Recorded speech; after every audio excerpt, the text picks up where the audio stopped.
Jumoke's life had always been a delicate balancing act. She was known in Akure not just for her exquisite textiles, but for her reputation as a strong, dedicated mother. Her business was her pride, but her family was her heart. Her twins, Tayo and Tae, were her greatest joy. Born just minutes apart, they shared an almost supernatural bond. When one cried, the other followed. When one laughed, the other's laughter echoed. Many in the village marveled at how close they were, calling them two halves of the same soul. Her husband, Benga, had once been the love of her life. When they first married, he had swept her off her feet with his charm, his ambition, and his deep, resonant voice that could calm even the most restless heart. But over the years, that love had begun to fade. Benga had grown distant, his once romantic gestures replaced by a cold indifference that left Jumoke questioning if she had done something wrong. And then there was Shola, Jumoke's younger sister. Skola had moved in with them a year earlier after going through a rough divorce. Jumoke had taken her in out of love and duty, never suspecting that this act of kindness would be the beginning of her undoing. The quiet before the storm. That fateful Thursday started like any other. Jumoke woke early, preparing breakfast for her family before heading to the market. She kissed her twins on their foreheads as they ate, ruffling Tae's hair playfully. "Tayo, don't forget to check on the chickens before I get back," she reminded her son. He nodded, his usual cheerful self. As she left for work, something felt off, though she couldn't quite put her finger on it. It was as if the house had been holding its breath, waiting for something to happen. The discovery. By mid-afternoon, Jumoke decided to leave work early. Business had been slow that day, and she thought it might be nice to surprise her family with an early dinner. She stopped at her favorite food stall, buying fresh ingredients for her special pepper soup. As she approached the house, she noticed something strange. The curtains in the twins' room were drawn shut, which was unusual for the middle of the day. The house itself seemed eerily silent, devoid of the usual hum of activity. Jumoke stepped inside and called out, "Tayo! Taye! I'm home!" No answer. She set the groceries down and walked toward the twins' room. Her heart began to race as she pushed the door open. What she saw froze her in place.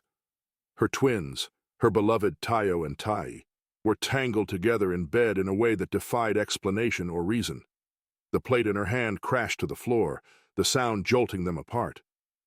Tayo stammered, "Mama, it's not—" But no words could undo what Jumoke had seen. A mother's grief. Jumoke's world shattered in that moment. Her mind raced with questions. How had this happened? What had gone so wrong? Was this her fault? She didn't yell. She didn't cry. She simply turned and walked out of the room, her hand shaking uncontrollably. For hours she sat in the living room, staring at the walls, unable to process the reality of what had just unfolded. When Benga returned home that evening, she recounted what she had seen, her voice barely above a whisper. His reaction was not what she expected. Benga's indifference. Benga dismissed her concerns with a wave of his hand. "Jumoke, they're just kids. You're overthinking this." "Overthinking?" she snapped, her voice rising for the first time. "I walked in on them doing that, and you think I'm overthinking?" Benga's expression hardened. "Maybe if you spent less time at the market and more time at home, things like this wouldn't happen." The accusation cut Jumoke to the core. She had sacrificed so much for their family, working tirelessly to provide for them, and now she was being blamed for something she couldn't even comprehend. Skola's betrayal. Seeking solace, Jumoke turned to Skola. She poured out her heart, hoping her sister would offer comfort or guidance, but Skola's response was equally shocking. "Jumoke, you need to calm down. These things happen. It's not as big of a deal as you're making it out to be." "Not a big deal?" "Skola, how can you say that?" Skola avoided her gaze, her hands fidgeting nervously. There was something in her demeanor that made Jumoke uneasy, but she couldn't quite figure out what it was. The hidden camera. Jumoke's unease grew in the days that followed. She began to notice little things, a shared glance between Skola and Benga, whispered conversations that stopped when she entered the room. Something was deeply wrong, and she needed answers. She installed hidden cameras around the house, telling herself it was to keep an eye on the twins, but deep down, she knew she was searching for something more. What she found was worse than she could have ever imagined. The betrayal exposed. Late one night, as she reviewed the footage, Jumoke's heart sank. The camera in the living room had captured Skola and Benga in an embrace that was far from innocent. Their whispered conversation was laced with guilt and betrayal.